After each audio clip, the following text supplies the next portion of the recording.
Hi, everyone. Welcome. My name is Lamecca Holmes. I am the director of the East Flatbush Community Partnership, and thank you for joining us today for our September monthly meeting. I'm going to share the agenda with everyone. We have a packed agenda today.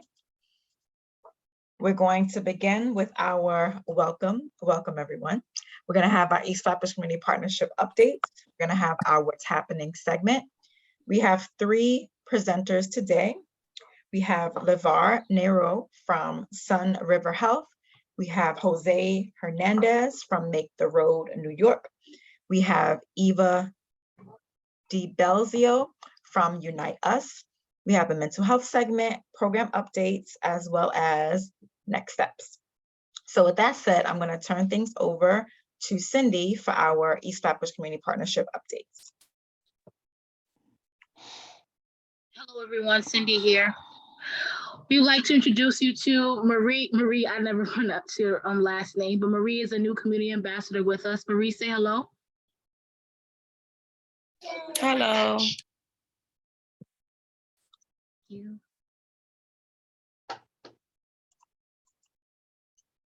And we have Kai as well, welcoming him as a new community ambassador. Kai, can you say hello? Hi, good afternoon. How's everybody doing today?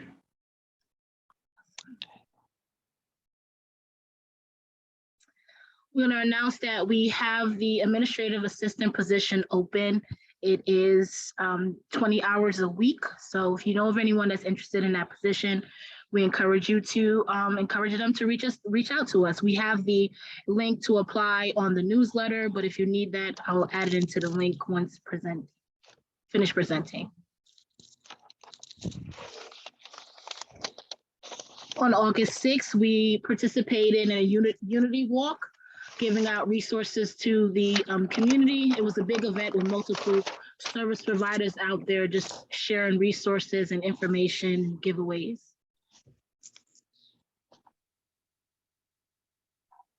On August 13th, we also participated in a back to school event with the Flatbush Civic Group. Just giving out resources and book bags and stuff was also given out as well. We have a civic engagement training that's going on this month. The last training is this evening at 7 p.m. Just sharing information about the upcoming November elections and what's going to be on the ballot and stuff. So if anyone's interested in that training, we welcome you. All of our team and also the team with the East Flatbush Community Development Corporation have been participating in that training. We are starting Heard at Home community conversations with the community, encouraging civic engagement. The first one will take place on October 8th from 6 p.m. to 8:30.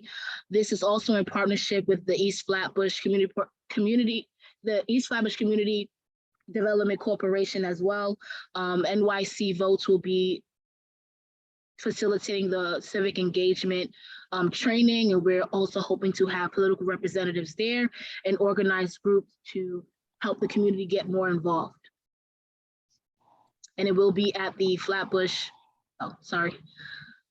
Okay, I was just gonna say it was gonna be at the Flatbush Seventh-day Adventist Church, also in partnership with them as well. Thank you. Thank you, Cindy. Diane, you can continue with the What's Happening segment. Okay, good afternoon, everyone. I'm Diane Smith, and I'm also a community ambassador with East Flatbush Community Partnership. And on your screen, you see a lot of upcoming events, mostly focusing with an education focus. The first one is from an organization called Embrace Race, and it's an event that's coming up on the 27th. They're doing a webinar for parents. I'm going to put the information about all of these in the chat, so you can click on the links to find out more and to connect with them. The next one is underneath that is Dreams Youth Build. That's a program that's here in Brooklyn, and what it does, it focuses on it's a paid training opportunity for students looking to learn how to be contractors, carpenters. It's Brooklyn based. It enables unemployed out of school young men and women ages 16 to 24 to obtain high school equivalency diplomas, job skills, and secure employment, and go on to college or vocational school. As I said, I'm gonna put the link for that and the contact person for that in the chat. And the next one is Brooklyn BEOC. That is the Brooklyn Educational Opportunity Center, and it provides tuition-free training. It's been around since 1966, and it's tuition-free programs, also educational training and a pathway to high school equivalency, English proficiency, and prep for college. And the staff works along with the students to get them on the right track. It's for students 18 years of age or older.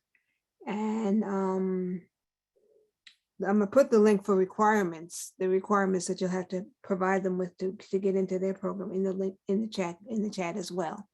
And lastly is the currently starting on September 26th through October 9th, Broadway theaters are going to be offering buy one, get one ticket. So this is the time to go to see the plays. I'm going to provide the links, as I said, for all of that in the chat.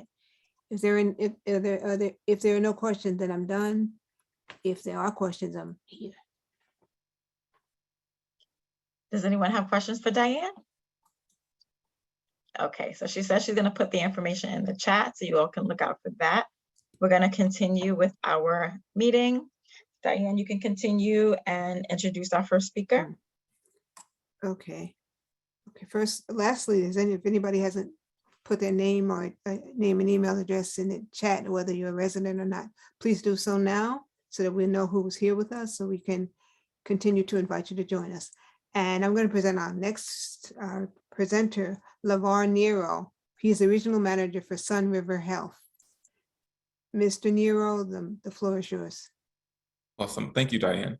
You're So good afternoon, everyone. Thank you again for allowing me this platform to present some of our services, and more importantly, just provide updates. So I believe I can share my screen now, correct? Yes, you can. Awesome. Thank you. So I'm going to share two different things. The first one's going to be an event we're doing for next month around breast cancer awareness. Can everyone see this? Yes. Yes. Yes. Okay, awesome. Yep. Awesome. Thank you. So on October 19th, October 20th, we're going to be doing a mammogram ban at our Sun River Health Center, where women will be able to get breast cancer screenings. If they don't have insurance, we'll still be able to service them. The eligibility is below, so any women 40 between 79 and currently live in New York City and haven't got a screening in the past year. So for this information, we do have a couple of contact numbers. I'm also gonna put my contact number in the chat too, for anybody who has anyone that needs to be screened or is looking for information to access the service. So our location is on Church Avenue in Bedford, and we are, again, a medical facility. So I want to share this first just so, because I know we were doing some announcements and things coming up. So this will be the most recent thing that we have coming up. Yeah, technically, if you want to stretch on the mic off. I'm sorry, I couldn't hear somebody else. Did you? I need to mute someone. I'll take care of it. Sorry about that. Okay, all right, thank you. No, you said you were setting up a meeting with Ms. Grant and you wanted. All right, so I'm gonna go to the next, No, I'm gonna stop sharing and then. Right, but then you said. Is it possible I can ask a question? Yes, of course. So with the mammogram bus, is there any follow-up care to go with that, depending on, after doing the mammograms or the location where it's happening, if someone who's coming to do the mammogram is already maybe like a breast cancer survivor or anything like that? Can you just elaborate a little bit about that? Yes, so, and that kind of leads me into my presentation. So for those of you who aren't familiar with Sun River Health, the old name was BrightPoint Health. And we're an FQHC, which is a federally qualified health center, and we provide those medical services. Medical services including primary care, OBGYN, behavioral health, pediatrics, case management, and social service support. So to answer your question, if there's a patient that needs follow-up care, either needs connection to any type of medical services, If we aren't able to help them directly at one of our locations, and if they needed a specialist, we'd be able to refer them to that specialist. Did that answer your question? Yes, and would that be a follow-up question? Is that 24 hours, 7 days a week service, or is it just So the Church Avenue location is open from 8:30 to 6, Monday through Friday, and then 9 to 5 on Saturday. So we are closed on Sunday, but we are open Monday through Saturday. do you guys have a 1-800 number that can service if someone have a question, even not just for a cancer survivor, but also for a caregiver? Do you guys have any resources that, they can refer to, at any time of the day, not just services running when you guys are open, but also, any time of the day or night? Yeah, so unfortunately, we don't have like a 24-hour hotline. The number that's listed on this flyer is our main number, and that's available from 8 a.m. to 7 p.m. And they do have an after office service too, and I'll put the number in the chat too once I take this flyer away. They have an after hours call center as well that they have representatives that can that you can speak with, and then they'll be able to follow up with you during like the office hours. So that's kind of how that works in terms of depending on what the need is. If it's an extreme emergency, we recommend anyone, of course, going to the hospital. And then in Brooklyn, by the end of the year, we are going to be opening up an urgent care. And that urgent care will offer that 24-hour service. And that's going to be in Linden Boulevard. So currently, we don't have something that is around the clock, but by the end of this year, we will have a location that is opened up in East New York. And also, do you guys have any support groups? Yes, absolutely. So we do, we have a day treatment program, and we also have an 822 program that also provide those support groups. So we do anger management, we do relapse prevention, smoking cessation, art therapy, nutrition, grieving. So it's a list of many different services that let me stop sharing this one and get to the PowerPoint that you guys will be able to see. And yes, but we offer tons of support groups and interaction and engagement groups as well. Thank you very much, sir. You're welcome. Thank you for the questions. So can everyone see this PowerPoint? Just want to make sure before I start talking. All right, awesome. So again, Sun River Health. So the name Sun River Health's been around for about 4 years now. And prior to that, it was BrightPoint Health. So the logo and everything is the same for anyone who's maybe never heard of Sun River Health before. And all our locations are the same. So in the Brooklyn area, we have 3 locations. There's one on Church Avenue in Bedford. That's our main hub location that has all our primary care, behavioral health services that I touched on before. We have a behavioral health Article 31 location on Bedford Avenue for anyone who needs any individual therapy, any case management, medication management in terms of psychiatric services. That would be our Bedford location right across the street from Medgar Evers College. And then we also have an outpatient program in East New York, which is an 822 program for anyone who needs outpatient substance abuse services. That location will also be the one that's transforming into the urgent care, but they'll still have the urgent care. They'll have 822 services. And then they'll also have our Article 28 for behavioral health. Go to the next slide. Okay, so about us. Again, I'm kind of briefly talked about it, but our agency, because we're an FQHC, we're a non-for-profit organization, and we can't turn anyone away. That's regardless of immigration status, if they have insurance, if they're working. We're a community organization and we see everyone. If that person doesn't have any insurance, what we would do is we work with insurance specialists that come on site. So we try to engage them to get them connected to services and to insurance. If they're not able to get connected, then we still see them on a sliding scale. They get billed based off their income. If they don't have any reported income, they're asked for $15. If they don't have that, we still see them anyway. Again, we can't turn anybody away. So that's just a great service I like discussing, because we know now with migrants that are coming in from Florida and Texas, from Venezuela, from Colombia, we want to make sure that we offer those services to everyone and that we don't turn anyone away.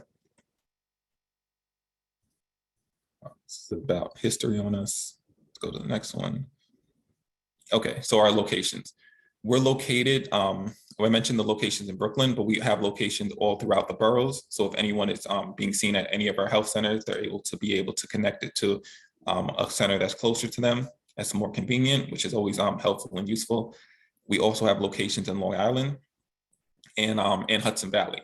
So with the merger between Hudson River Healthcare and Bright Point Health, it gave us an access to over 40 health centers. And we also, this is big, we also have mobile health centers. So the mobile health centers are health centers on wheels. They're big vehicles that we be able to bring out. And I have a slide for this too, just so you guys can see what it looks like. But they're centers we're able to bring out for different events. We had it out for Juneteenth, just so people can see what the vehicle is. And we deployed in the community to provide services such as physical lab work. They need to see a provider with medication. We're able to bring this out to the community and service patients on these vans. Right now, our providers we have nurses on the van, and we are able to draw labs on it. And the providers are seeing patients, like the doctors, the nurse practitioners, they're seeing patients via televideo. So it's a remote visit, but they still have the nurse there that's able to talk to them, assist with the doctor if they need to examine them, so on and so forth. So I'm going to take a pause. Are there any questions on anything that I covered so far? In terms of question, I wanted to find out about the mobile health center.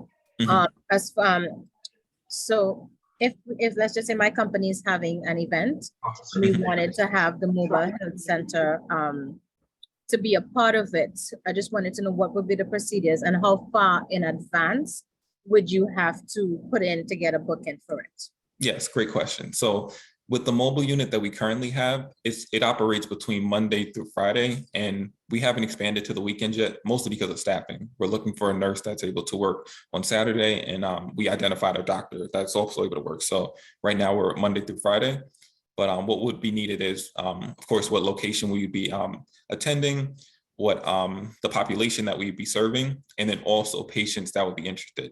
What we do is we like doing pre-registration. So we've been working with a lot of facilities in the boroughs, such as inpatient programs, shelters, criminal justice, or parole and probation, and they've been giving us lists of patients that need certain things. So if somebody needs to see a doctor, if they need medication, if they need something filled out for employment, we're getting their information in advance, registering those patients, and then putting them on the schedule.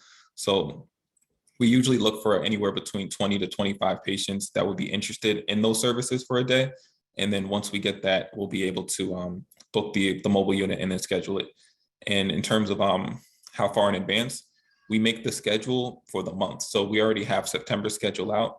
So I'm sorry, October schedule is already out. So the next available date would be November. But if there's, again, if you're doing a fair, if you have the population that you feel that would be able to benefit from it, you'll be able to reach out to me, and we do a canvas of the area. We see if there's other relationships we work with around where that's going to be, what different vendors are going to be, so on and so forth. Thank you. You're welcome. And again, thank you for the question. Okay, so the services. So in terms of testings and screenings, what specific services are you able to provide? So in general, we can provide we do HIV, STI, STD testing and screenings. Of course, we do all the labs, so Hep C, the entire lab panel will be ordered for patients that are getting labs drawn. On the mobile unit, the same thing. They do an entire lab order where they'll be able to test for everything that was just mentioned. And then they can also, we're not doing COVID tests on the van anymore, but we do have the rapid tests. Right, does that include a syphilis panel for the STI? Yes, it does. Well, Okay, in office we do, on the van we don't. So, but you're drawing blood on the van though, correct? Yes. Okay, But so that- I mean, yeah, that I guess one's I'll not. connect at a later time to find out why that is, since you're doing a blood draw anyway. It would be simple to test for, but I'll connect with you offline. Yeah, Thank you. you're welcome. I mean, the short answer to that is just the amount of vials that it would be a separate vial, and a lot of the places we've been going to, their priority is the TB, and that's the quantiferon to test for tuberculosis. So if that's not where you wanted to go, if you wanted to bring the van somewhere and you needed that specific test, and you didn't really need the TB test, and we can maybe substitute for that. But yes, we can definitely talk offline on. Okay, all right, I'll do that. Thank you. You're welcome. So these are the different services that we do provide. We spoke about primary care, pediatric dental care. Dental care right now is exclusive to the Bronx and Staten Island, but we are expanding dental for Brooklyn for 2023. Right now, we have a location also in Church Avenue on Bedford Avenue, right across from the Sears. For anyone familiar with the Flatbush area, that building we currently are working on to open, and then we should be ideally looking for that for 2023 for next year. And that location will have dental. Women's health, we spoke about GYN, behavioral health, adult day. That's our outpatient program for anyone looking for a day program that has the different groups such as your art therapy, nutrition, grieving, podiatry care. We have substance abuse, nutrition, the urgent care, which I mentioned was going to be opening up. Ophthalmology, that right now is exclusive for Long Island and Hudson Valley. We do outside referrals for here. And then we have HIV care and prevention, and then also telemedicine. And telemedicine meaning we have those remote services. And Question. transition, yes. Question, your adult daycare, where is that at? And Right do now, you- that's in Sufton Boulevard in Queens and the Bronx. And it will be in Brooklyn when we open up the urgent care. So that will be something that we can connect patients to in East New York, but that won't be Will you until. providing transportation? So good question. So with transportation, we transport in large groups from locations. So anybody who's living in any facilities that we mentioned, such as inpatient program, outpatient shelters, anywhere where there's congregate living, we're able to transport. If they need transportation and they're living independently, we would, and they have insurance, we would work with their insurance plan to set up the transportation through Access-a-Ride. Okay. Thank But yeah, you. we do all, you're welcome. We do all that once, if they're interested in the service, we work with them to try to take down any barriers. And for all with transportation too, any service that anyone participates in, they'd be eligible for a Metro card, where they'll be able to get from a two-way Metro card after their appointment and they're seen. Mhm. Got it. So telemedicine came out during the pandemic in 2022 for us, where there was a need to bridge the access gap. So we currently still have it for our medical visits, GYN, behavioral health visits, where patients are able to utilize smartphones, tablets, laptops, desktop, anything that has internet connection and a camera, front-facing camera. They're able to speak with their providers, and makes it a lot easier for them to get connected to care if they have that barrier for transportation, and they just need to speak with a doctor for maybe refills or something.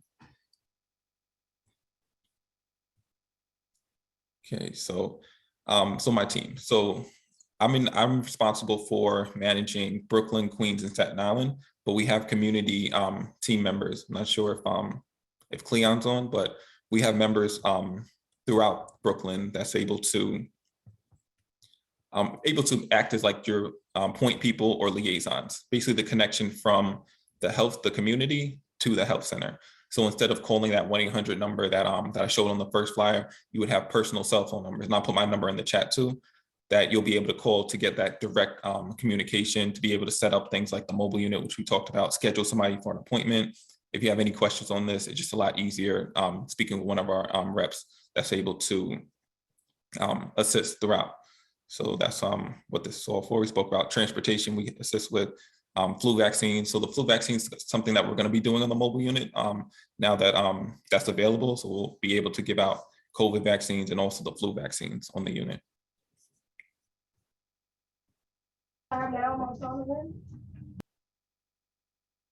I'm sorry, was that a question from somebody? Or?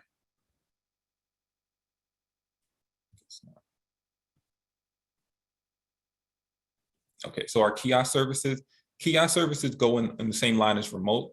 But before we took out the van, during the pandemic, again, our mobile unit, we were just using for COVID testing. So we would go in the community and provide that service for anyone who needs COVID testing.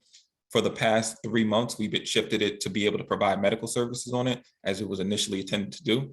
And before we did that, we were able to provide kiosk services. Kiosk is going to a facility with either a laptop or an iPad and bringing the doctor to patients in the community. So for instance, if we go into a shelter and we know that phones are barriers, that somebody doesn't have a smartphone, they don't have the ability to see their doctor. We would set up a kiosk station where we would be able to put the provider on.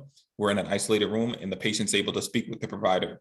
And again, bridging that that gap, even though they don't have the proper equipment to do that. So that was a big success for us because we know the population that we work with. And sometimes phones might be something that we take for granted, might be a luxury for someone else, especially a smartphone that's able to do this capability. So it was great that we was able to deploy these kiosks and computers over throughout the community. And having, again, our team be able to manage the relationship, schedule the appointments, kind of facilitate all this too. And I got a couple more slides. Care coordination. So our care coordination model is health homes, which is care coordination and community social support. So for instance, anyone who has active Medicaid and any 2 or more chronic conditions would be qualified for a care manager. That person works as a life coach for them. They're able to assist them with advocacy, entitlements, if they need connection to food pantries, if they need, maybe they have a doctor in the Bronx and they're having issues getting in contact with that person. They're able to reach out for them if they need different referrals, even if they have difficulties expressing themselves in front of a provider. Maybe the medication that they're taking is making them drowsy and they don't know how to articulate that to the provider. That's when the care manager would step in and be able to provide that extra support for them. So again, this is a program that we have at all our locations. And the easiest way I like describing it is kind of a life coach, because they're designed to work for the patient, work for the person, and coordinate all their care and support. And I know this one is small. Let me see if I can blow it up, but these are all our different locations, just all the different sites. And we do have Tavar, we can't see what you're showing. Oh, you can't see anything, or We you only just see the presentation.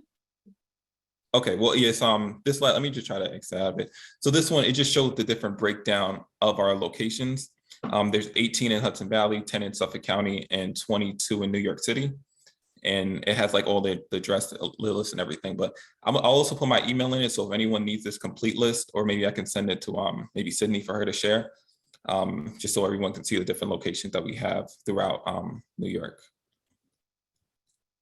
And that's it. So I guess I have, I believe, 7 minutes left. So if anyone else has any questions, comments, and while it's going on, I'll put my information in the chat.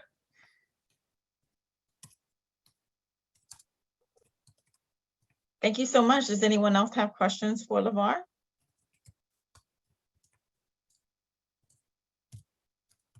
Okay. All right, awesome. Thank you, everybody. I'm gonna stop sharing now too. All righty. Thank you so much. I'm gonna share my screen so that we can see who our next presenter is. Okay, Diane, can you introduce our next speaker? Yes, our next presenter is Jose Tejada, Adult Education Outreach Specialist, Make the Road, New York. Mr. Tejada, I'm sorry if I'm butchering your name, but you have the floor. So it's me, Jose Hernandez. So don't worry. Yeah, it's Hernandez actually. Thank you so much for the intro and the chance to be here. Hi, everybody. This is not my first time attending a CPP meeting, but it is my first time with the East Flatbush CPP, and my slightly fancy name is, title is Adult Education Outreach Specialist, but it definitely points you in the right direction.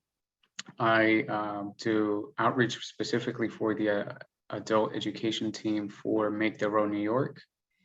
And if you have heard of, or if you have partnered with Make the Road, New York, feel free to let me know in the chat, or maybe a direct message on the chat. It would be great to know. But I'm glad to be here and be able to bring the information about Make the Road, New York to all of you in East Flatbush. We have some remote programs that I will mention that are available to everybody. And yeah, I just hope to be able to connect with everyone. That being said, let me see if I can share my screen.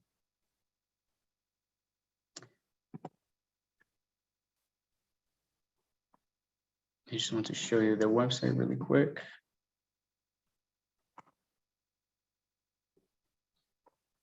All right. All right. Please let me know if you can see the website. All right. Thank you, Diane. So yeah, again, I do community outreach for Make the Road New York, and Make the Road New York is a nonprofit. We have many locations. We are located, the main office is in Bushwick on Grove Street. And it's been there for years, for more than a decade. And we offer many programs. Make the Road New York is a second home to tens of thousands of immigrant and working class people of color. So our work, all of the programs focus, well, at least in the adult literacy, but I know that also the legal services, they focus on helping the working class and immigrant members of our community, so everywhere. And we do so through many different programs.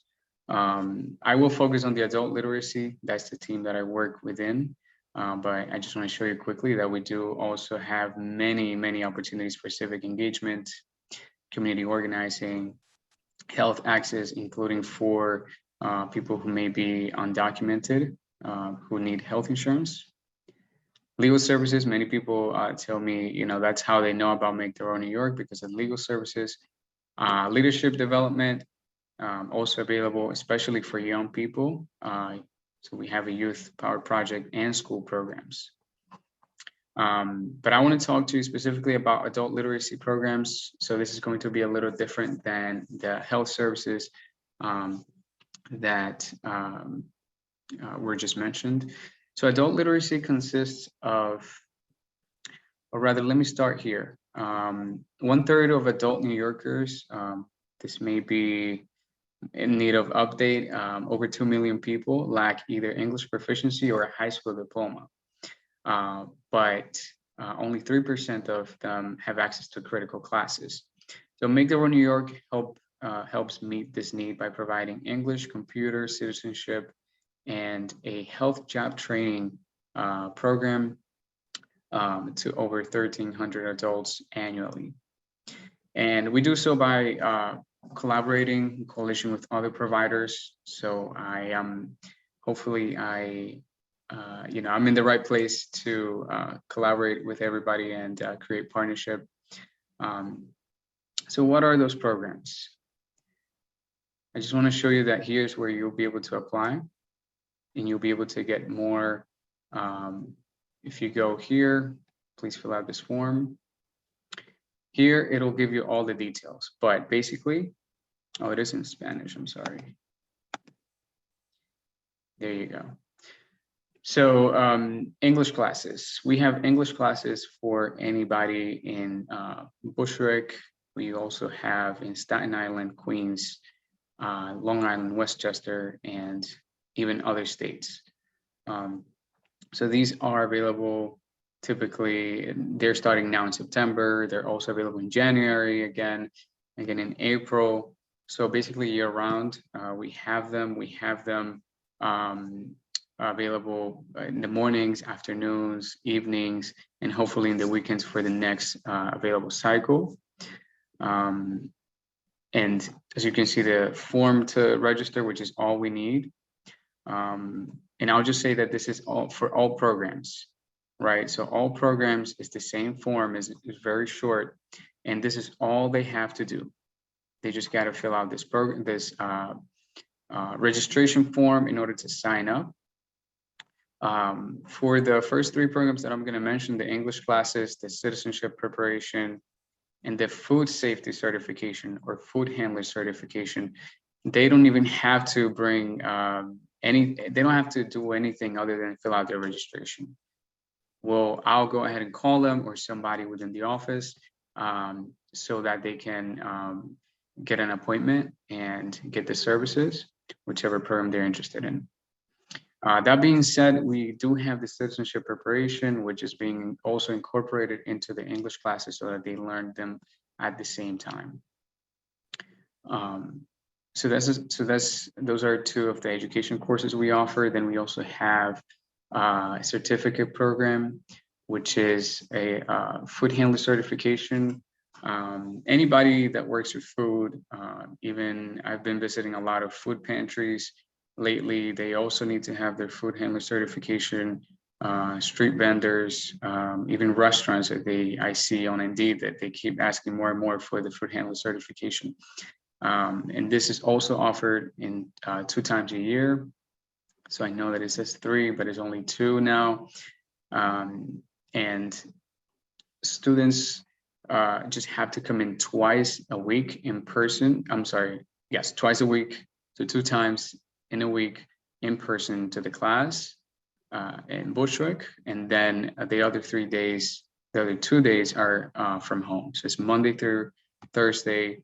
And they just have to come in 2 days. And a matter of fact, I think they were trying to change it to only 1 day. So it's even better, for somebody that may not know. If you know of any in your area, please let me know. I'll be happy to, collaborate with you. I'm going everywhere. But yes, this is available hybrid 2 times from home and then from in office.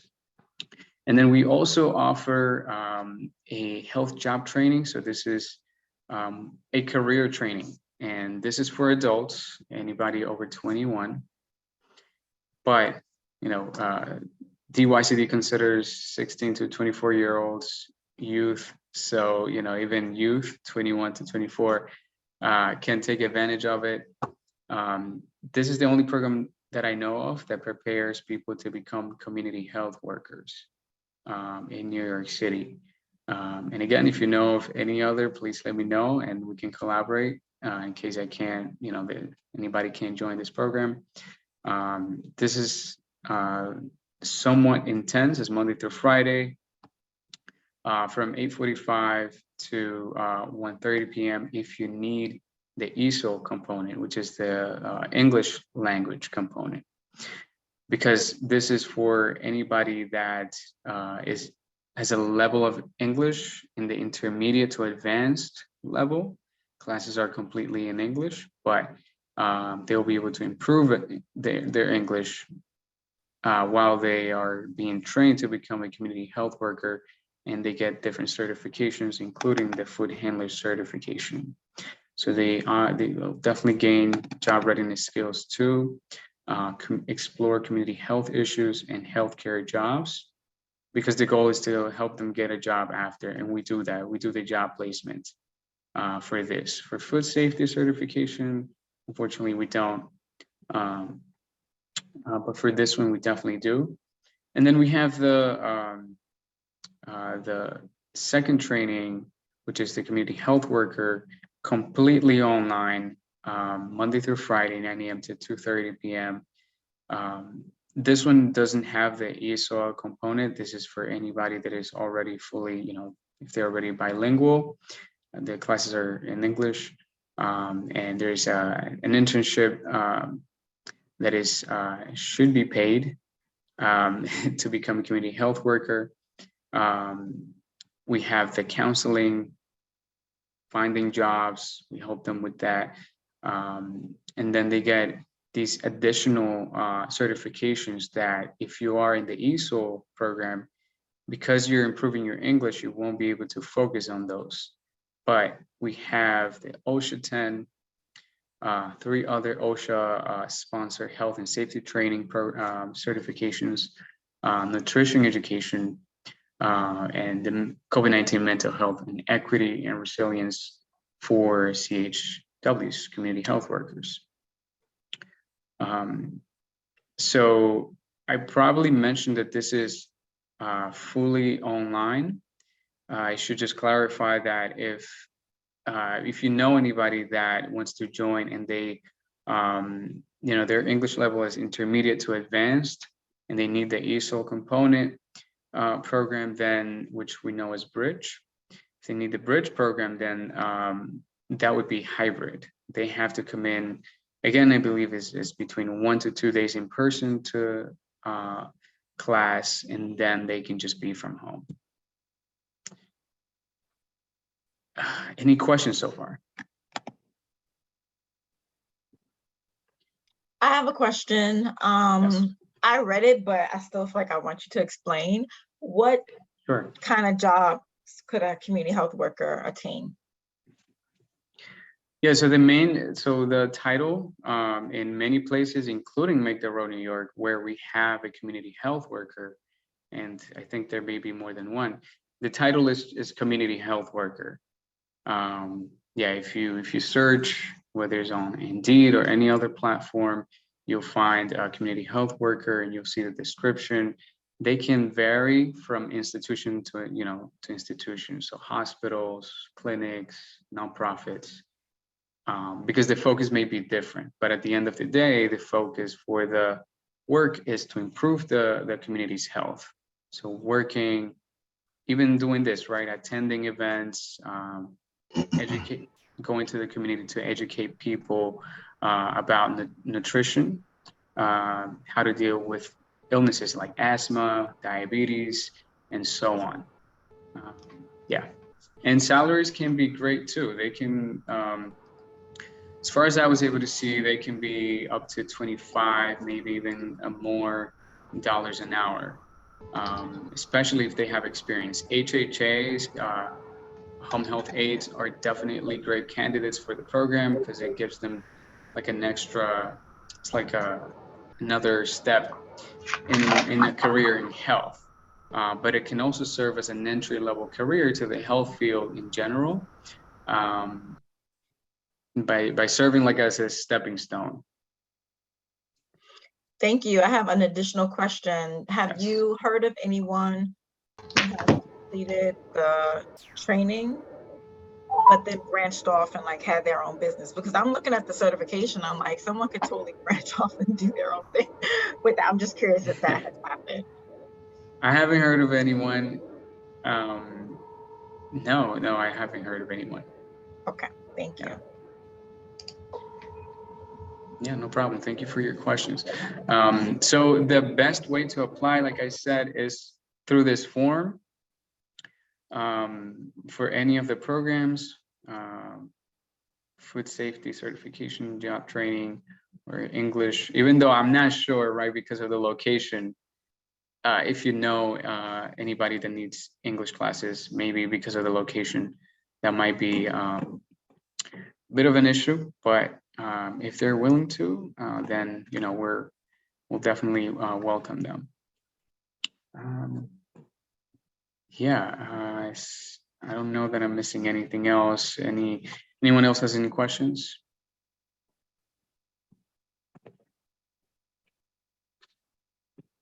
And this is the logo, by the way, right behind me. This is not just some random picture. It's part of the logo. You can't see it completely. I don't know why. I try to work on that. But yeah, thank you so much for the chance to be here and talk to you. Thank you. Thank you, Jose. Does anyone else have questions for Jose before we move on to our next presenter? Jose, hi. This is Luz Martinez. I'm with the New York City Poison Control Center. All right. Did you post your contact information? Because I don't recall Oh my seeing God. it. See, that's what I forgot. Let me put that on the chat. Yeah, because I have reached out several times to your agency, but I'm hitting like a wall. So I'm happy to see a face that I can probably relate to now. Yeah, no, I'd be So if you glad can to. please post your connect. contact information. Thank you so much. I just did. Great, we love making connections. I'm gonna share my screen again, and Diane, if you can introduce our next speaker.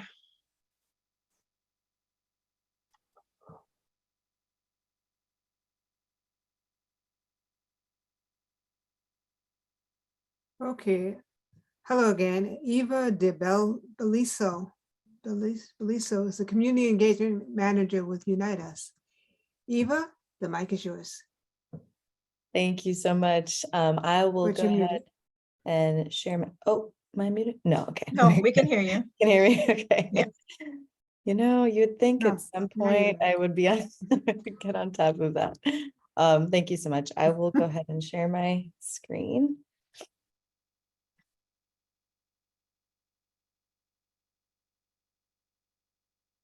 All right. Is that visible to everyone? Okay, perfect. Let me make sure I can see you all. There you are. I want to thank you again for allowing me to be a part of this great meeting today. Very excited to hear the other presenters, actually have a bit of a connection with the other presenters as well. Sneak peek into learning a little bit more about what we do. But again, my name is Eva DeBell, so I'm one of the community engagement managers here at Unite NYC, and I'll tell you a little bit more of what that is in just a sec. But I want to start off with sharing how we're thinking about health at Unite Us. So traditionally, when many people think of health, they're thinking of things that are happening in a clinic or a doctor's office. And Unite Us was really kind of centered around the idea that health lives in the community, and where you live, where you work, play, pray, all of those things impact a person's overall health. Those social determinants of health, like housing, access to food, all of that matters when thinking of people's health outcomes. And because both healthcare providers and social care providers are all serving the same community, we need to have a way for them to more easily be at the same table. So want to first speak to, why Unite Us exists and how we're trying to create that solution. And I think the first piece really speaks to the community aspect that we were just touching on. We know that there's already really strong partnerships in the community. This meeting is a testament to that. And so there's no interest in replacing that by any means, but instead having a way to really strengthen that and have a strong way to strengthen those existing relationships by having a clear way to communicate with one another, specifically around referring individuals to one another. So referring a resident to other spaces. So this conversation is more centered around provider to provider, but I hope it's interesting to everyone. And really here around that sharing of information, our goal is for organizations to have more visibility into the services that your clients, your residents are seeking in the community, and have an easier way to collaborate. And then the second reason, which I argue is the most important one, is around the barriers that clients or residents or community members experience when trying to access different care. More often than not, when somebody's working with you, they're going to name some additional needs beyond maybe what's provided in-house. And, they're sharing those needs. And so you're going to want to do your best to get them connected.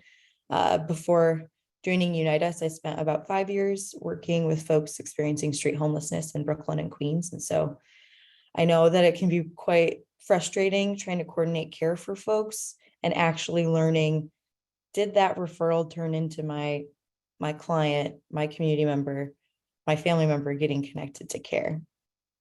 So the goal right here is to really remove those burdens and make it easily accessible.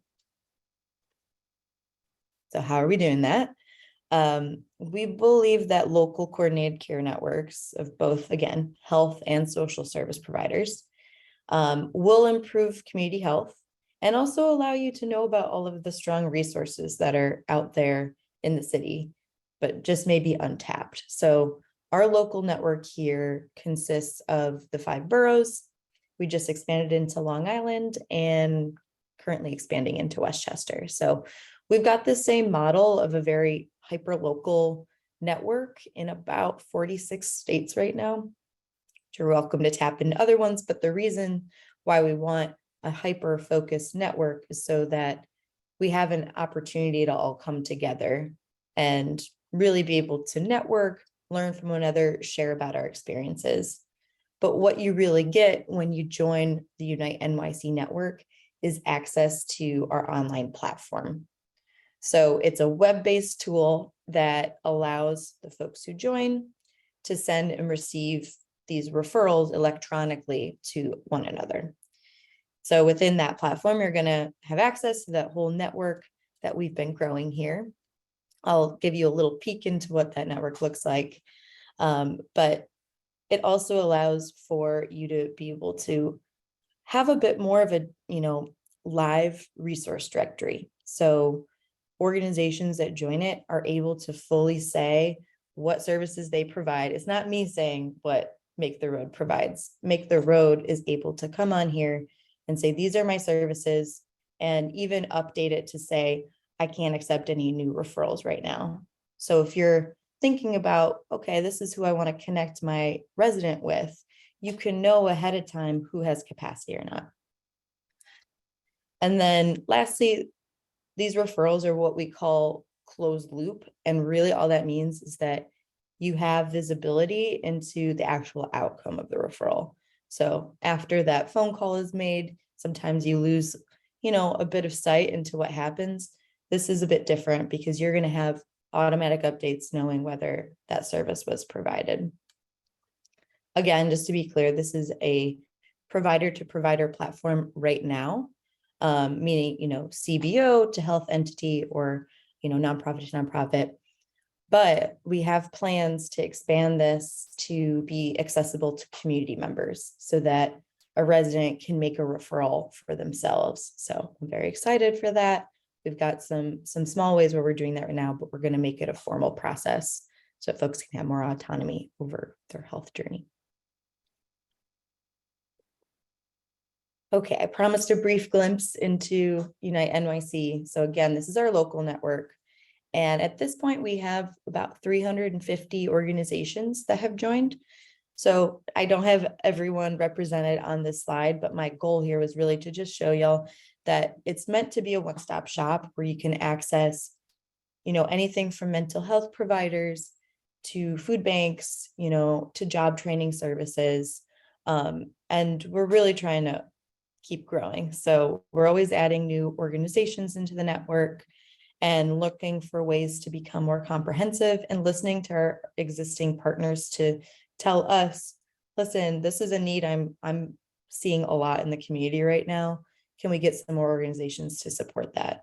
And so my role is to, do the work to see if an organization would like to join. But it's also there to ensure that an organization who is part of our platform is, feeling supported in how to best utilize this tool. So we bring organizations on, but then we keep that relationship, as Lameka can attest. Sometimes maybe too many emails from me.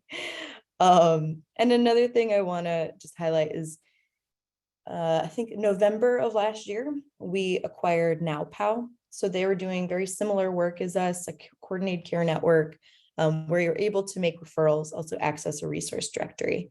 So I was really excited to hear that because they had strong relationships with a lot of the hospitals here in New York, as well as DOHMH.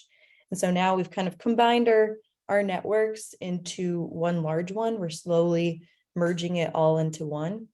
And I think it's going to really fill a much needed gap between health and social care in the city. So very excited about that. I think I have a little link I can drop in the chat box if you want to read about that partnership. But the other thing I wanted to call out is that Make the Road is one of our partners. So hello, Jose, we haven't had the chance to meet yet, but we have y'all's health insurance enrollment and navigation program in our network right now. And what that means is they're on our network and able to accept referrals from our other partners. So pretty exciting. I'll show you what that looks like in just a sec. I want to make another shout out to Sun River Health, our newest funder and our newest partner that will be launching, I think, in the Bronx first. And so what that means and why we have funders versus these network partners, we have funders, mostly city agencies, that help to ensure that we're able to create a system that's accessible to community-based organizations. I come from the nonprofit world. I know that a cost is always a barrier for tools like this. And so our model is such that it's absolutely free for community-based organizations to use. You can have as many users connected to it as well. And the way that happens is there's an investment from either city agencies, state agencies, hospital systems, healthcare systems that know that these things matter in thinking about a person's health. And so wanting to find a way to support that collaboration. I did not pause once the whole time, so I'll pause just to see if there's any questions before running through a quick example. So this is really great. It's great to see that there's so many services such as NowPow and now Unite NYC coming together to provide, to be that bridge to connect New Yorkers to the wealth of services that we do have in New York City. So initially my question was going to be, how does this differ from NowPow? But now you're telling me that you pretty much have joined with NowPow. So that being said, is NowPow still separate, or if you're already connected to NowPow, how is this added piece integrated into how you already use NowPow? Yes, a great question. And thank you so much for those kind words. So we have kind of a different process for different organizations. So for some orgs, let me think off the top of my head, Maimonides, for example, I believe they have a partnership with the NowPow and a very specific contract for a specific program. And so we want to honor that and allow that to complete. So I think that'll be over the course of the next year or so.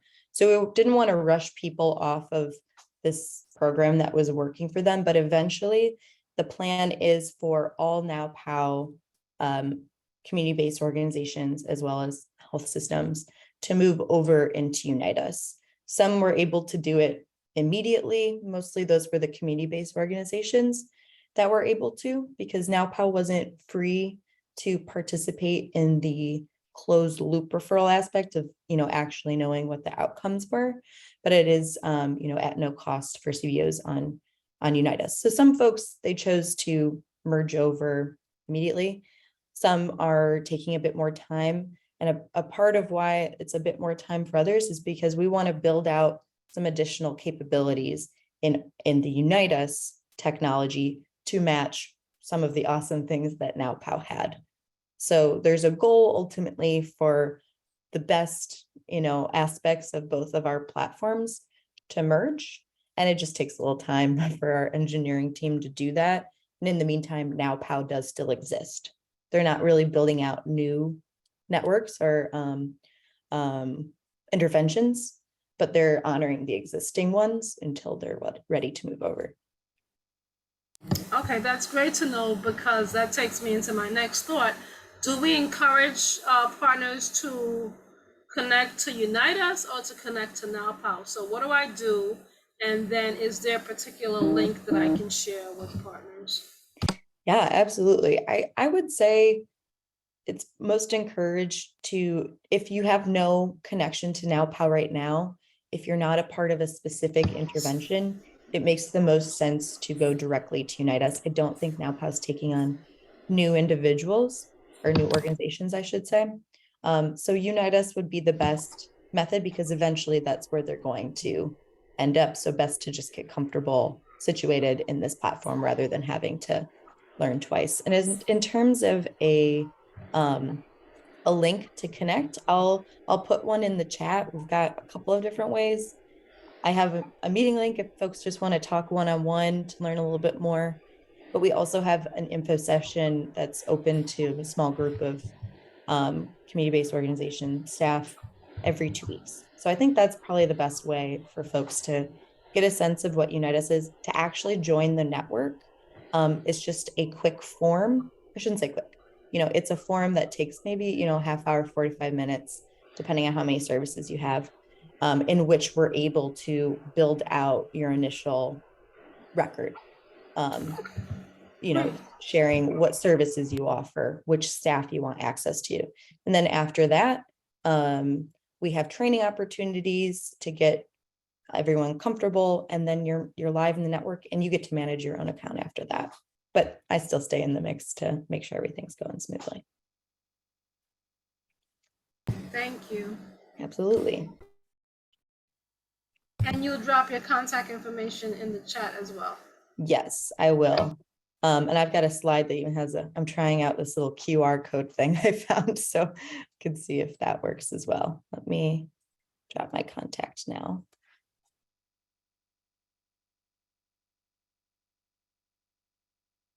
Sorry for not capitalizing my own name.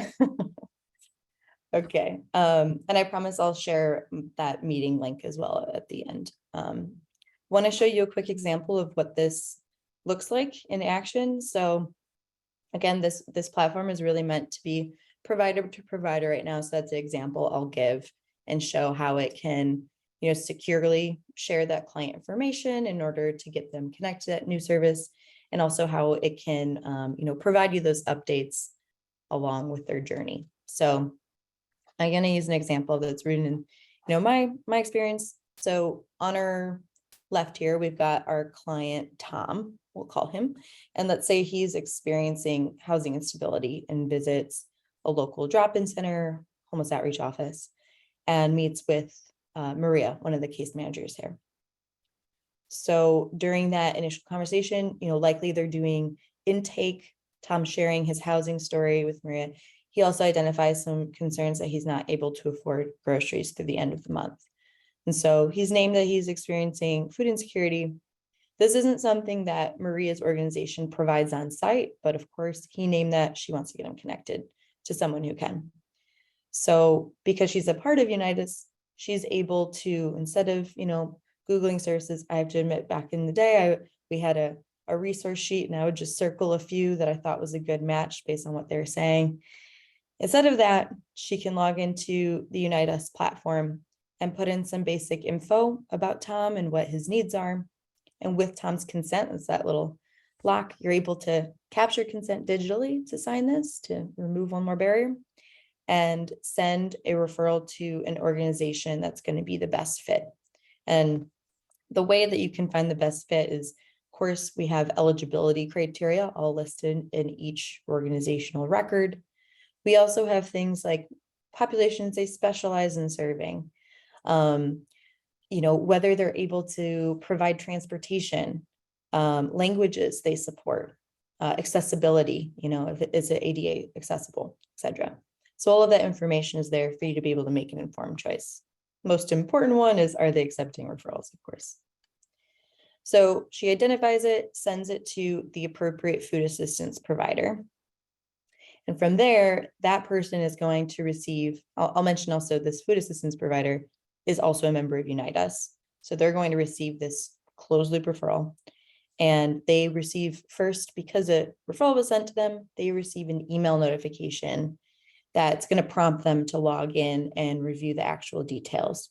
So it's nice, you don't have to always be logged in, your emails will tell you when there's anything that requires your attention. Key thing here that's different, I think, from a lot of other workflows is we ask now that food assistance receive that referral. Now they will reach out directly to Tom to get that process started. So Tom doesn't have to, go into the office, try to get the work started. It's going to be initiated by the provider. And also, because this provider, let's say they determine they can accept the referral, they do this right on the platform. They set the action item to referral accepted, and that provides an immediate update for Maria, the case manager who sent it, to see that it was accepted. So she doesn't need to call, she doesn't need to, email. She's going to receive those updates in the platform, but also in her email inbox, which I think is nice. So again, referral accepted. And now it becomes an open case and she can communicate with the other provider who sent the referral in real time, securely share those updates. And then finally, when the food assistance provider was able to meet with Tom, get him connected to, maybe their food pantry, other services, they would then close out the case indicating service was successfully provided. And I think this is key because it's showing the outcome and you're going to have access to actually see, I sent this referral over, but, did Tom actually get connected to those food services, or do I need to connect him with someone else? So I think it's a nice way to just have that all built right in. And then just to, this looks a little different. I just want to continue the scenario a little bit. So let's say that Tom's speaking with the food assistance provider and he's mentioning, I would really like some support finding a job. I'm interested in computer classes, etc. He's naming some additional things he'd like some support with. Again, not something food assistance provider does on site, but wants to get them connected. They can make additional referrals as well into the Unitas platform. So replicate that same process, identify the organization you want to send it to, and send those off. And what's key here and why I wanted to really underline this is each resident, each client, that's served in the Unitas platform has one record where all that referral activity is centrally located. And so this means that the case manager that Tom was originally connected to, Maria, she's going to be able to see that Tom was connected to a job training provider as well. So hence that like coordinated care network where you're really able to stay connected with other members of this client's, this resident's care team. So you can support them in getting connected to those other services that maybe you didn't initiate. I will say there's a bit of nuance here where that visibility we know is very important, but there's a bit of nuance where that visibility does not exist if a sensitive service is referred to. So if somebody is being referred to a mental health provider, substance use provider, physical health, or legal services, that will be protected and private. It's a bit of nuance there. Happy to, in a future date, speak more in depth of what that looks like. But any questions just around what that workflow looks like for connecting individuals? Keisha has a hand up, and I see Karen as well. Yes. Hi, hi, Eva. Question. So how does this work for an undocumented person? Mhm. Thank you for that question. It's a big focus of mine right now. There's a couple of different ways. So one organization I know that works with, they do use oh goodness, the word is escaping me, but they use a different name for the individual. So will this be able to connect with people who meet them, from other aspects of this individual's life? No, but it will still allow them to get connected to care. So that's one way to absolutely protect. The other thing that is available is instead of doing this closed loop referral, we're entering that client record, you have access to this whole resource directory, and you don't have to partake in the closed loop referral piece where you're sending off the referral with the client information.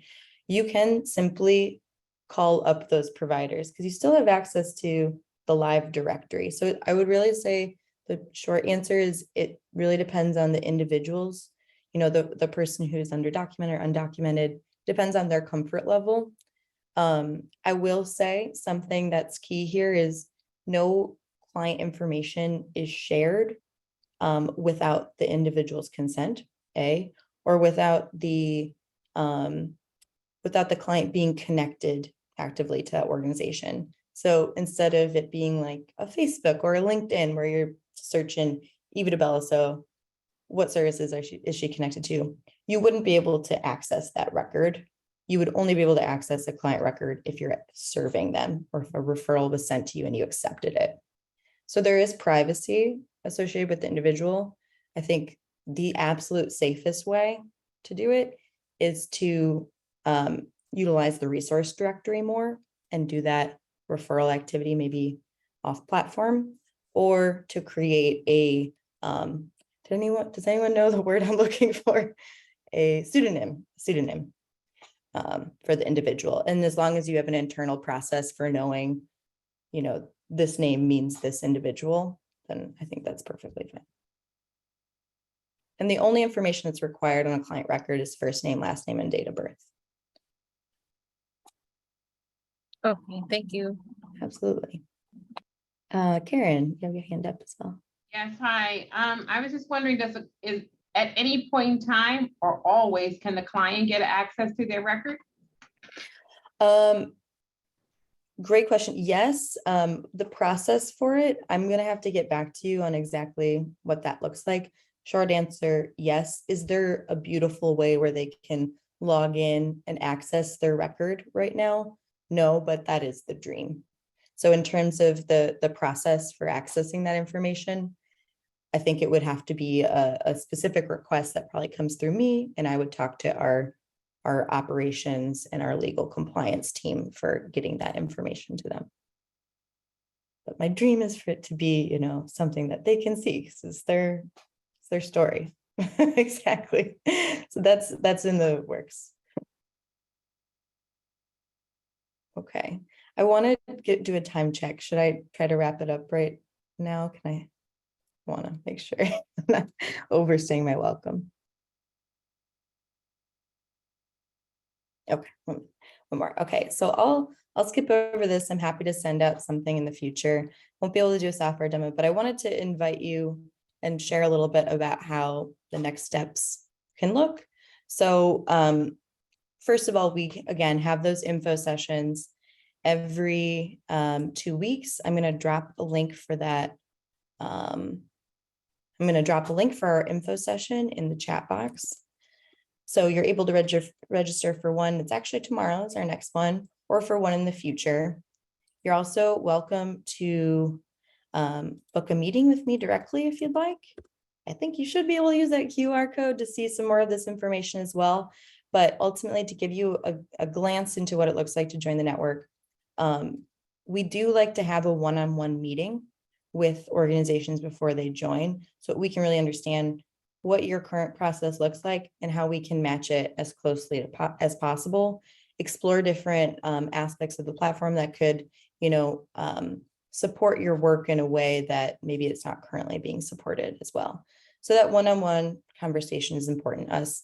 And then at that point, we have a partner registration form that is submitted by a member of the organization that really just asks what services you provide, what services you want to receive referral for, etc. And then I think, oh, I'm seeing Lameka said, I do have some more time. Wonderful. Thank you. Okay, I might go back then. But want to just then speak to the training aspect. So after it's submitted, we can then have some tailored options to ensure that your team feels comfortable. I know that change management is not easy. And so we want to be really thoughtful, and we're increasingly trying to think through how we can support implementation, how we can support, you know, your team and feeling like this wasn't a decision that was thrown at them, but they're a part of. And so I definitely would want to have some tailored thoughts around that. And since I have a little bit more time, I will just go back. I want to speak to, you know, how this is really different and how is this actually beneficial. And so I'm just going to go through a few things. The first one is, you know, around how it can be challenging legally to pass along information when creating a referral. You know, consents can be challenging to even get from one agency to another. So I think it's very helpful that in our platform, you do have that consent built right in there. And the key thing here is it reduces the number of times an individual has to retell something, because that can be so frustrating. It can be re-traumatizing. So having a way to securely share that, I think, is a huge change from old to new. And then the second piece is around the directories. I've spoken to this a few times, but I know I've tried to create my fair share of directories in the past, and I swear they become outdated the day I'm done with them. So it's important to have something that is a living directory. When an organization joins, like I said, they have full access to update their information in real time. And we do check in to ask organizations to review that on a, you know, on a monthly if they can, but if not, you know, a quarterly basis. Additionally, you know, I think the burden from the individual being removed is a big difference. Our workflows ask the organization that receives the referral to reach out to that resident directly, rather than them having to, you know, take the initiative to get the process jump started. And sometimes it isn't successful, and that can be discouraging. And, you know, they maybe don't want to continue to try. I don't blame them. I've done that. And then lastly, I think it can frequently be the unfortunate case that a referral falls through the cracks. You know, I sent the email to the referral, but did that person actually receive it? Did that person receive it and accept it? Did that person receive it, accept it, and the individual actually get supported? You know, there's a lot of information that can sometimes get lost. And this is really meant to have just a standardized way. So even if this is something that was big in my work before, I would have one person at that organization I trusted to take those referrals. And I would just email them directly, you know, sometimes wouldn't go through the process that was on their website. I would know who to send it to get an answer.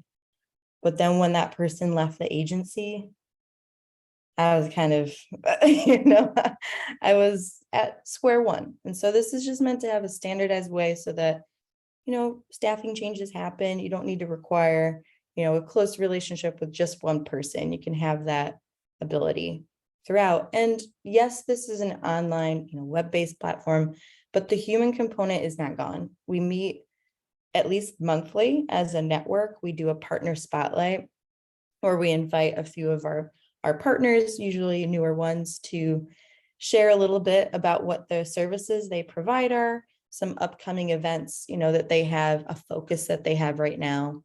And the rest of the network is welcome to ask some questions, you know, get some more clarification.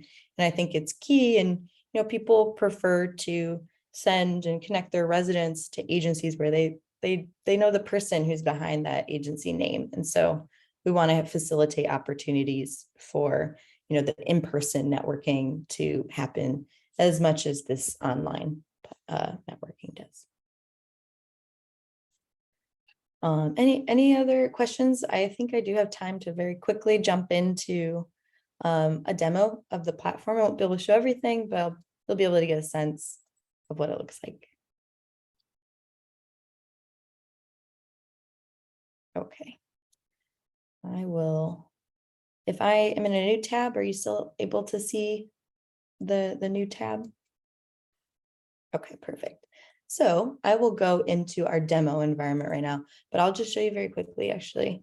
So to log in the real world and to access your real account, you just go to unitas.com, and right here is this login button, and each user has their own login. So they'll be able to enter this in and get connected to their org's profile, where their client activity is, their referral activity is. But I'm of course not going to go into a real environment. This is all, you know, fake client information, even though organizations aren't real for the most part, I think. So I'm going to log in today as Diana, and Diana works at the Brooklyn Community Action Program. And so when I log in, I'm able to see, so a little banner, we have a platform upgrade that is launching on Monday, very exciting. We do want to always be listening to how to improve things. And so this is one of those improvements, exciting. You're actually getting a sneak peek into what the improvement looks like. So when you log in, you're brought directly to this dashboard. And this dashboard is the first thing you're going to see are incoming referrals. So agencies out in the world have sent you a referral because they want their client, their resident, to get connected to your services. So this one right here, so, you know, they're hoping that Joy can get connected to my services. So I would want to click into this, review the contents, and take action. But before I do that, just want to, you know, orient you to what we're looking at right here. So again, this dashboard is the first thing you see when you log in, and it's kind of meant to be, you know, your workspace, almost like your email inbox is. So we've got some different categories over here. First one being inbound referrals. Assistance requests are kind of a nuanced thing. Happy to talk about it a little bit more in depth later, but essentially that's our interim way of community members being able to refer themselves into agencies. When a referral is accepted, it becomes a case. And so any referrals you've previously accepted would be over here in cases. And then outbound referrals, that means referrals you sent out into the world, hoping to get your individuals connected to outside agencies. And external means any of those referrals that were accepted, you'd be able to review. And then out of network cases, I won't touch on right now. Again, a little bit one of those more nuanced pieces. Okay, so want to show you what it looks like to send a referral. The first thing you'd want to do is take this little plus sign right here and select new referral. And it's going to first ask you for first name, last name, date of birth to see if there's an existing record for this individual. So let's say Rosalind Green is your individual, the resident that's asking for some support getting connected to a service. Maybe Rosalind is looking for a new job. And so we search our records to see if there's a Rosalind, and it doesn't look like there is right now. So we'll just quickly create a record for her. Next time we won't have to do this, but one time record built. The only information that's absolutely required is first name, last name, date of birth.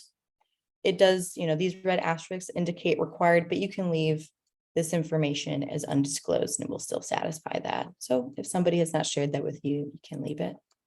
Social is not required.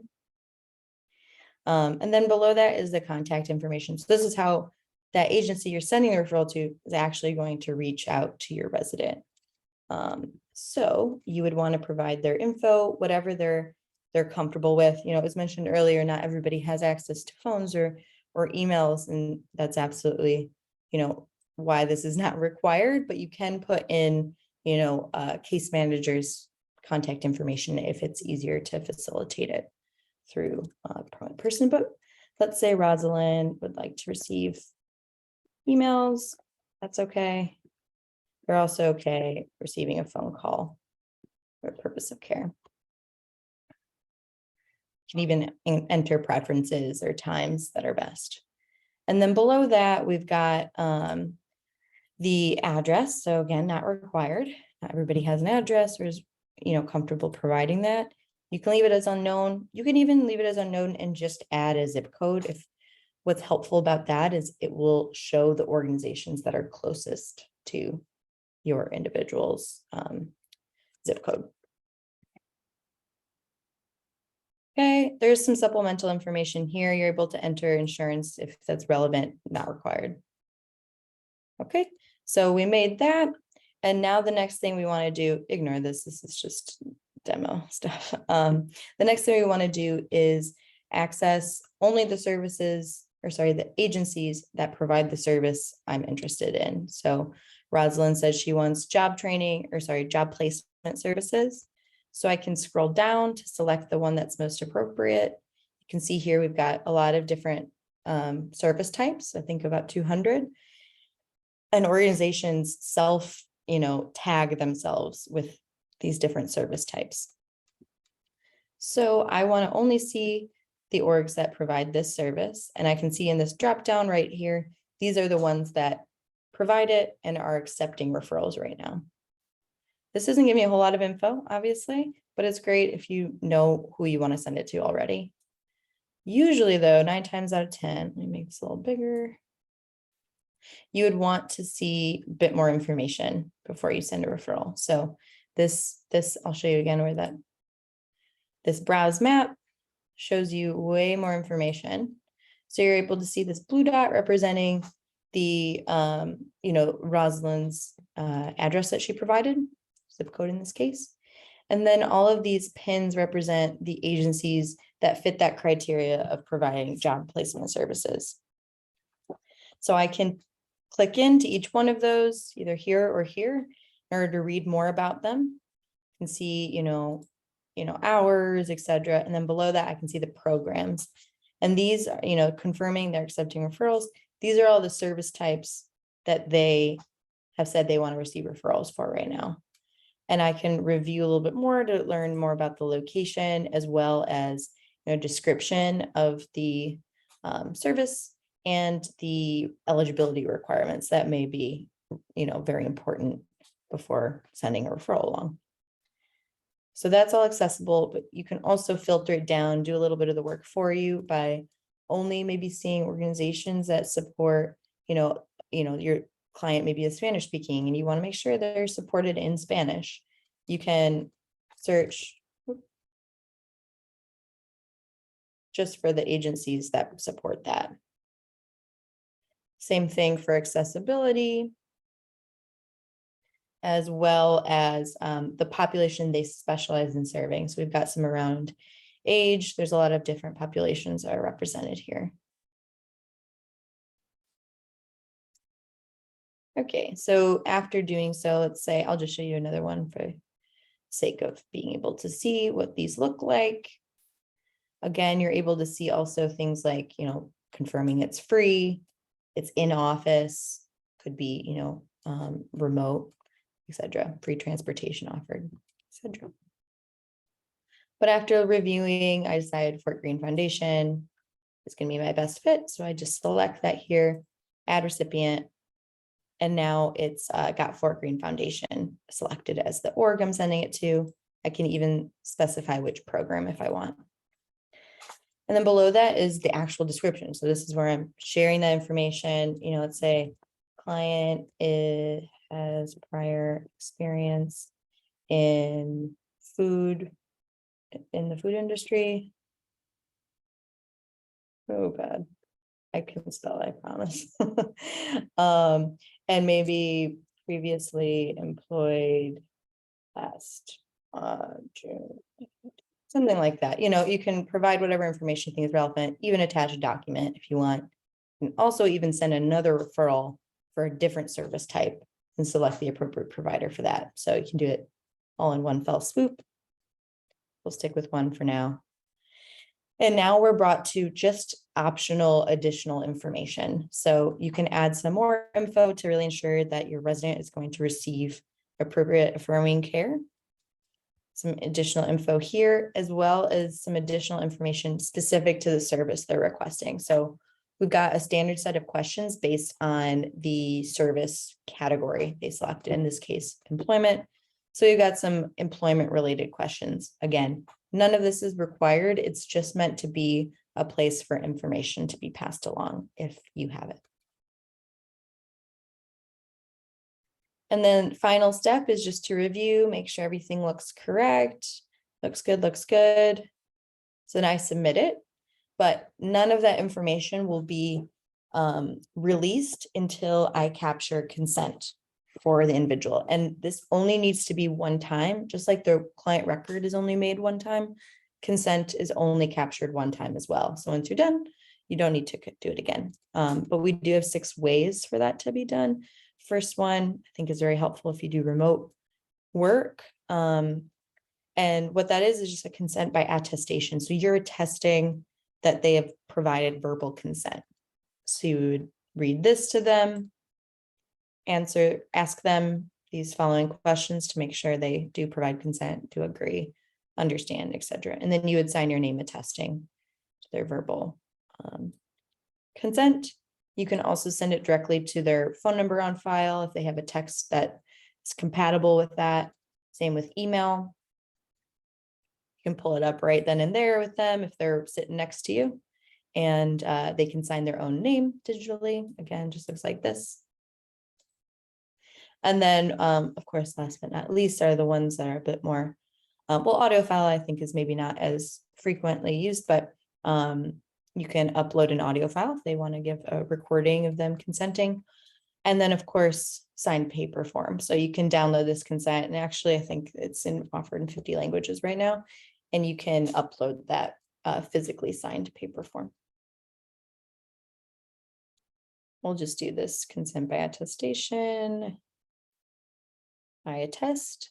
And now that it's actually captured, I know that this referral for Rosalind was sent off to the Fort Greene Foundation. I can click back into it if I want to review a bit more. If I want to add some additional information, I can by adding a note. I can submit that, that information that was specific to employment. I can add more information there, etc. And I can see that nobody has taken action on it right now, so that other agency hasn't acted on it.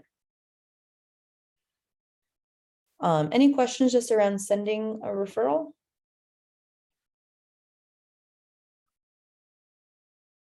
Okay, I will then just very quickly, I know I got 5 minutes, I'll just very quickly show you what it looks like to take action if you were open to accepting referrals. And to be clear, you're not required to accept referrals on the platform. you can just send off referrals if that makes more sense for your workflows. Okay, so I received a referral for Joy, and Joy was sent this referral on behalf of Legal Services Queens. So Joy here, I can see a bit more information. Right now, I'm able to just see not her client record because I have not accepted the referral, but I can see this information, which may be helpful when thinking about eligibility. So here I can see Joy is specifically looking for ID assistance, and she's looking for a new social security card and photo ID. If there was some more information around here, I could do this. If I wanted to add a note to communicate to the sender that I tried calling her and her phone was disconnected or something like that, I could do that here and they would be able to see that. But let's say that everything looks good, I can support this request. I would then accept it, assign it to the appropriate program, appropriate person who's going to manage it. And now it's an open case. So I can see now that Joy's now got an open case with me. There's a bit more information around this, the date that it was sent down here. And now you'll notice I've got access to this face sheet. This wasn't here previously. So I'm able to now access the team that is supporting Joy. I can see that she's just got an open case with me right now. If there are any other non-sensitive referrals or cases that were created, I would be able to see that as well. Right now, it's just me. And then just to, travel in time, but close that loop, as I keep saying, like a broken record, you want to eventually, every referral that turns into a case where it's accepted and they're working with them, eventually has to be closed with an outcome.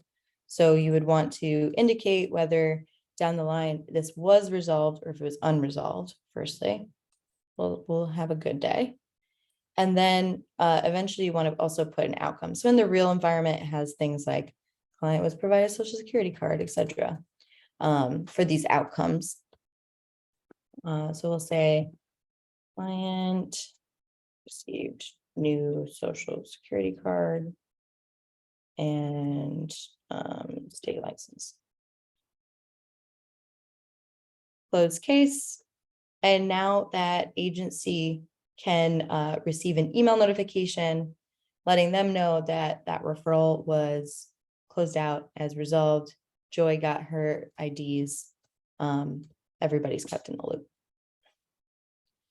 So that's the very brief overview of the platform. Obviously, there's more features, but we happy to kind of have more of those conversations of the additional things available in an info session or more likely in a one-on-one call. Thank you very much. Thank you, Eva. Does anyone have questions? Keisha, you have a question? Just wanted to share with her that the QR code, when you scan the QR code, it actually brings up all the information and you can actually save it to your contact with all of the links, everything that you need to contact you and all of that. So I was able to do that and add it to my contacts. Thank you for the picture, everything too. Thank you for the confirmation. If anyone wants something like that, I found that service for free. So in this day and age where we're still doing things virtually, it came in pretty handy. And thank you for confirming it worked. And what service is that you'll be able to do? Let me see if I can find the name of it. It's a QR. It's not the most elegant name, I can't lie. It's called QR Code Chimp, as in the animal. But it was a free resource. I was able to add and really customize it to the links that I wanted, and I recommend it. I'll put it in the link or in the. Okay, thanks.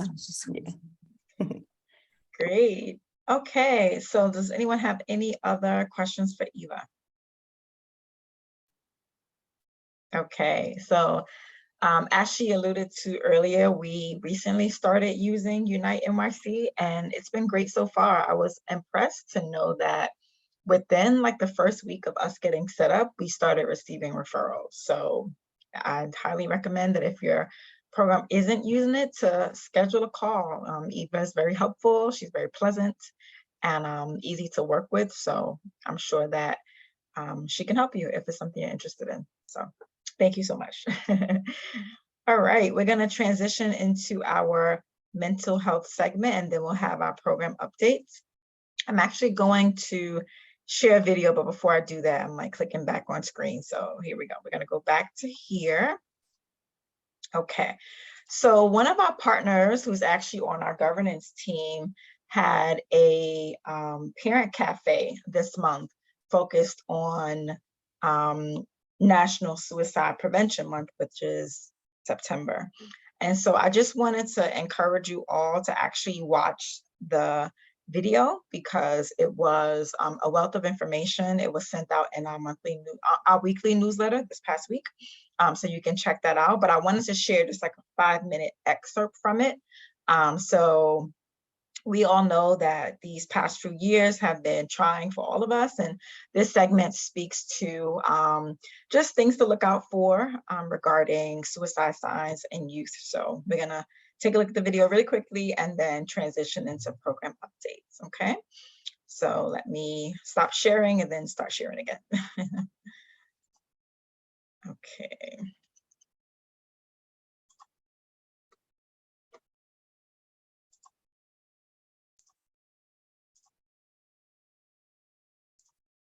Okay, do you all see my YouTube screen? Yes, okay, great.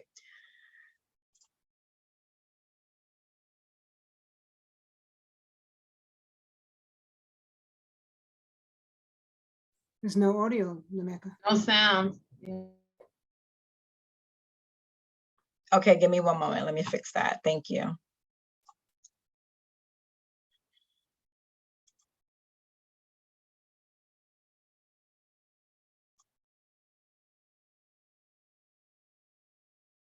Can you hear?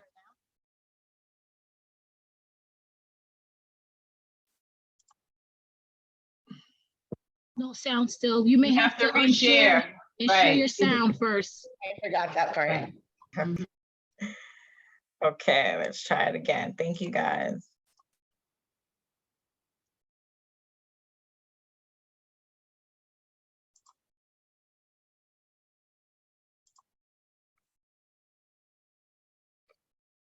Okay, if it doesn't work this time,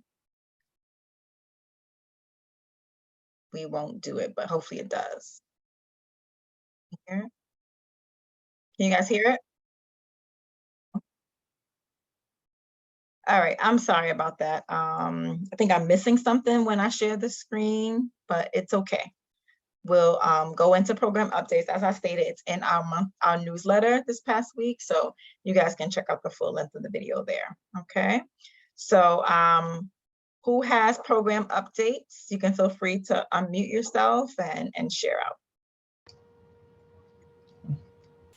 Hello, everyone. My name is Jahai Rose. I'm the Director of Outreach for the CCRB. We do have a few interesting updates regarding our jurisdiction. We did a rules change earlier this month, and that ushered in a couple of nuances. One, prior to the rules change, individuals had to file complaints with the CCRB no matter what we came across.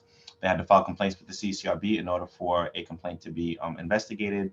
That will be changed as of October 22nd, where the CCRB in and of itself will be able to what's called self-initiating complaints. So if we see a complaint of police misconduct on social media or on the news or video, then we'd be able to just investigate it without having to have a civilian take claim for it. So it'll allow us to get to some of these complaints a lot faster, opposed to waiting for someone to come and file a complaint.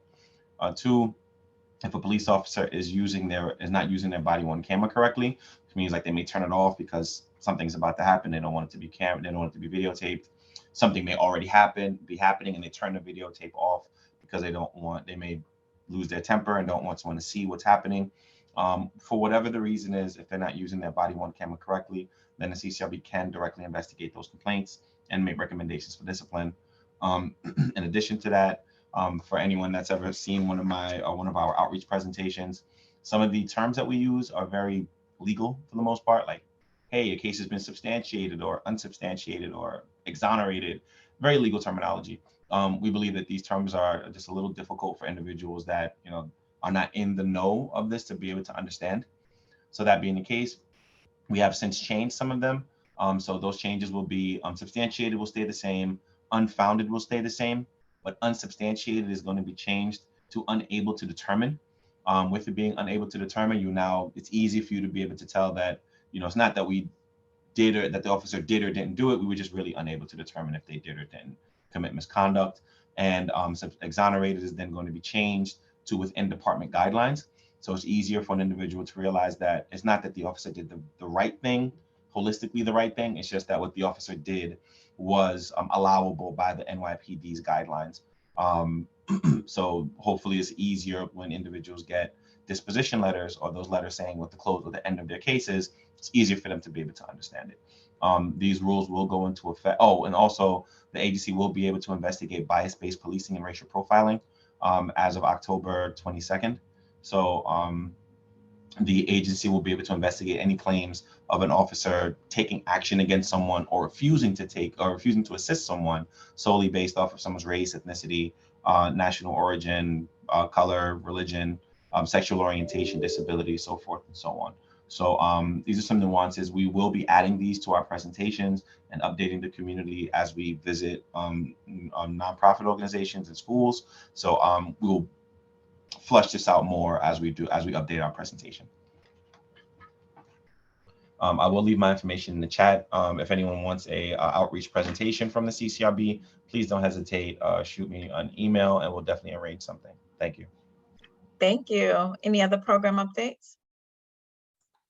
Good afternoon, everyone. Hope you're doing well. This is Tyrone McDonald from Neighborhood Housing Services of Brooklyn. Just a few updates that I want to notify you about. On Tuesday, September the 27th, we are hosting our monthly home buying seminar. It's going to be in the daytime. It's going to start at 12. Don't worry, I'm going to put our website so you can go register for that event if you're interested. Actually tonight at 6 p.m. Thursday, September the 22nd, we are having our financial coaching and credit webinar. So if you want to learn more about the intricacies of credit, some of the secrets or to saving, you can join that. And next week on Thursday, September the 29th, we're having a Getting Your Home Ready for Winter. So we're just going to talk about just some of those safety tips and winter tips, like checking the boiler, gutters, just different things that homeowners need to apply each winter. So, they're not caught out there in the middle of January during the blizzard. And that's going to be at 6 p.m. So I just put that, I'm just going to put the web address so you can actually go to the calendar, register for it, okay, if you're interested. So thank you, over and out. Thank you, Tyrone. Okay. Okay, go ahead. Hi, everyone. I'm Allison Martinez, co-founder of Brooklyn Level Up. We are a nonprofit community development corporation, and I've been dropping it in the chat, but next week, Thursday, 9/29 at 7 p.m., we will be having our monthly entrepreneurship collective webinar.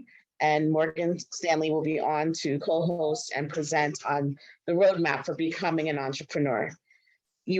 Any participant who comes on will also receive like a startup guidebook after the event.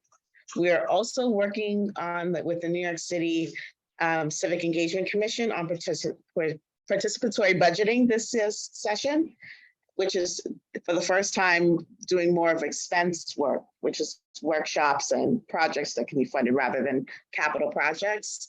So we will be hosting an event in Tilden Playground on October 1st at 1:30 p.m. where we invite community to come pre-register and be able to work on community visioning for what projects they would like to see in the community. So you can contact me at either 917-740-8359 or via email at alllyson@bklvlup.org.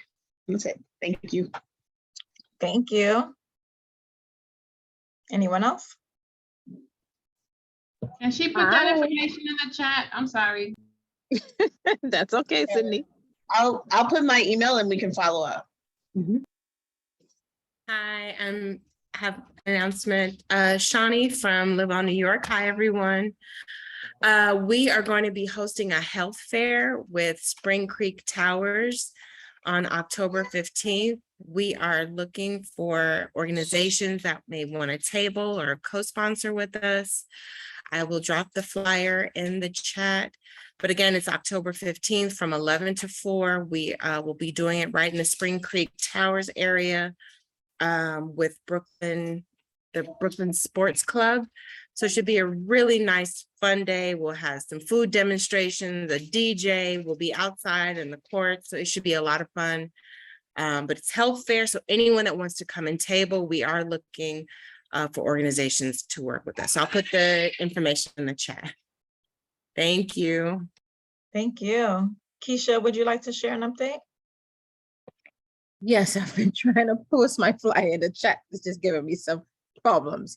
So good afternoon, everyone. Just wanted to share that with the Sesame Flyers, we do have our free after school programs. We do have 3 locations. One is at Lamar School, one at Winthrop, and the other one it's right here. It's in Canarsie at Buildersea. And we are currently accepting applications for the Buildersea location. So I'm gonna place the flyer in the chat so you guys will be able to get the information off of it of how you can go ahead and do so. And we do have children and adult programs. So all of that will be on the flyer where you guys will be able to register any kids or any adults for the programs that we do have. Thank you. Thank you. Anyone else? Yeah, I'll go, Lamecca. Hey, everybody. My name is Raleigh Golson. I'm the lead organizer over at Impact Brooklyn. And we're going to be having, in partnership with Take Root Justice, legal aid provider, we're going to be putting on an HP workshop, an HP action workshop on Tuesday, the 27th on Zoom. I'll put the flyer in the chat. For those who don't know, HP is basically when you sue your landlord for repairs. Thank you. Can I go? Yes, you can. Go ahead. Hi, everyone. Good afternoon. I'm Charlene Gordon from the New York City Department of Health. And I put in the chat some information. You know, we provide workshops and trainings on different environmental hazards in the home. So you can reach out to us if you need for your tenants, your parents, etc., clients educated on these topics. We're available. But I also wanted to mention, because it's really soon next month, which is the week of the 23rd all the way to the 28th, we will be celebrating National Lead Poisoning Prevention Week. And it's a week for us to ask partners such as you to bring the awareness of lead poisoning to your clients that you're servicing. Hopefully, we get some locations. We will be definitely doing some outdoor events and some virtual webinars on environmental health as far as lead poisoning. And we'll be also having a talk on lead in drinking water. So please stay tuned and to, visit our website and to see our schedule. Thank you. Thank you.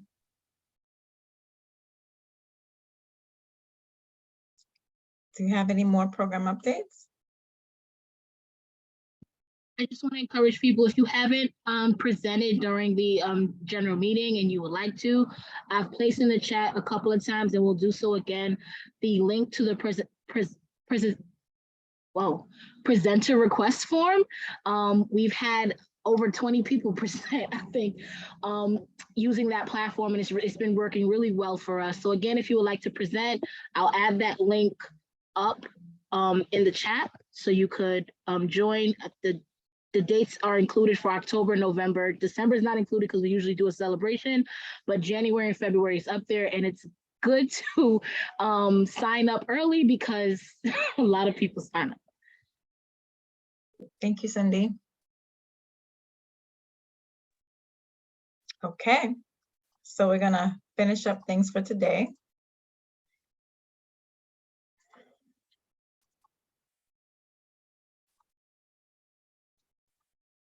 As usual, I'd like to share that Can you all see where it says social media? I'm not sure which screen I'm sharing now. Okay. Okay. So if you are not already following us, if you can follow us on social media, we're on Facebook and Instagram. Our handle is East Flatbush Partnership. Our next meeting is going to be October 27th from 3 to 5. And the zip codes in our catchment area are 11203, 11210, 11212, and 11226. So we are officially done, but I was able to figure out how to get that sound going. So if you want to stick around for the 5-minute clip of the video, feel free. If not, we'll see you all next month. Thank you so much to all of our presenters. As usual, we appreciate you. We appreciate everyone who attended our meeting and all the questions and the connections that were made. Thank you very much. So I'm gonna stop sharing this one, share the other one, and then hopefully y'all can hear the sound. Okay.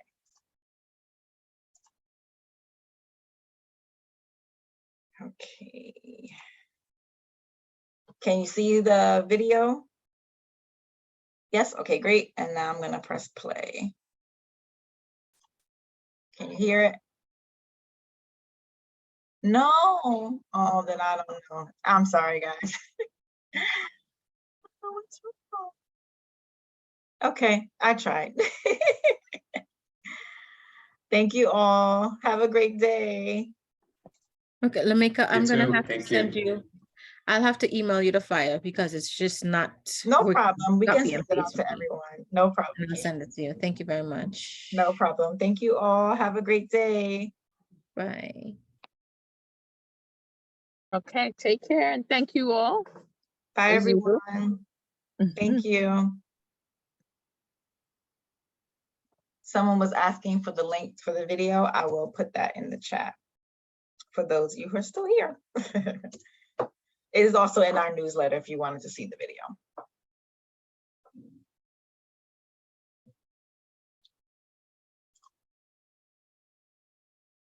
Bye, everyone.